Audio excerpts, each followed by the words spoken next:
Hi, my name is John Speraw. I'm the head coach for UCLA and USA Men's Volleyball, and this is the American Athlete.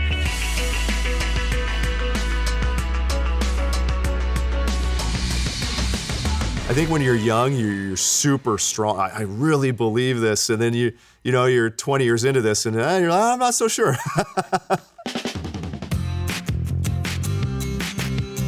Most people, if they have the opportunity to see and play it, it's a really fun sport. So I think once you get into it, you start playing it, you realize, oh, this is a lot more fun. I literally had more fun than I had when I was playing basketball.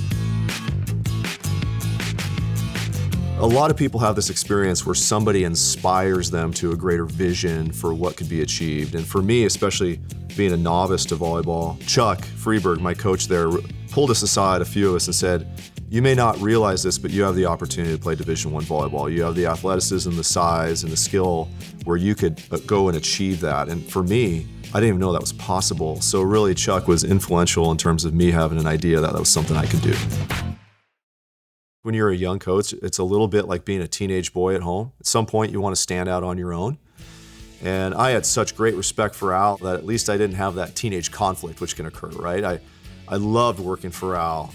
He's still a dear friend to this day. But I think I was confident and ready to go. And so when the job opened up at UC Irvine, he was really supportive for me to go for that. And I got a little lucky there and had a good interview. And for some reason, they decided to give it to me, and I moved down to Orange County.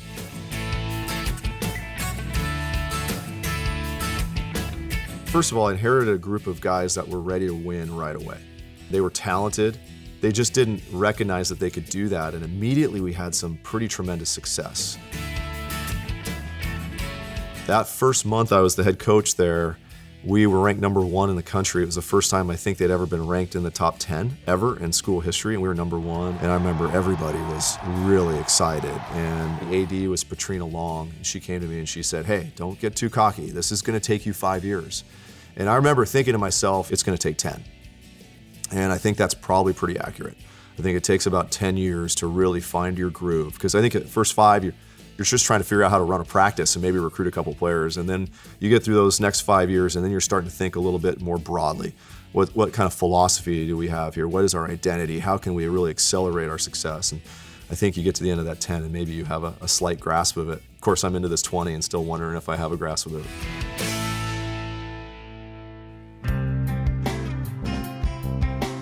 The sport's been growing at a really high rate, but we haven't seen enough growth at the collegiate level, and certainly with diversity in our sport. So 5 years ago, we started the First Point Volleyball Foundation. I co-founded it with Wade Gerard, our former CEO. We've had a tremendous board that's donated a significant amount of money. We've raised almost $4 million, and we've given that out to a number of universities across the country. And last year, we started the Historical Black College Conference, the SIAC. So there's now 18 full-ride scholarships that are out there for black men in America. And for us to help grow the sport, to continue to support the dreams of athletes, and to help diversify our sport, I think is something we've all wanted to do for a long time. We've all talked about it for a long time, and now there's this group that's actually gone out and done it. Hopefully someday that means there's more talent for the national team coach to win more gold medals. I won't be coaching that team, but I'll be cheering them on. The secret sauce, I think, is having a real firm grasp of what's important to you. We've worked with a sports psychologist on the national team and at UCLA now, Andrea Becker, and she always says, be who you want them to be. For me, I know I'm a pretty calm coach and I'm pretty analytical. I also recognize that sometimes my teams can also be kind of analytical, and so how do I bring in an assistant coach, or how do I dial up my energy a little bit at different times to make sure that I have a team that's truly competitive?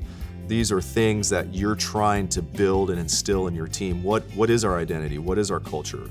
I think those are parts of the secret sauce. At the end of the day, the hard part is how do you get someone to work together, to believe in each other, to support one another, to compete against each other in practice and then go out and then be together on the volleyball court. Building those relationships are critical, because at the end of the day, you have to have a high degree of trust. The two most important factors in winning at the highest level are trust and respect. And so how do you build those things amongst a group of individuals, which is always different? Those are the things I think that really make, if you can handle those things and do them well, I think you can have a great team.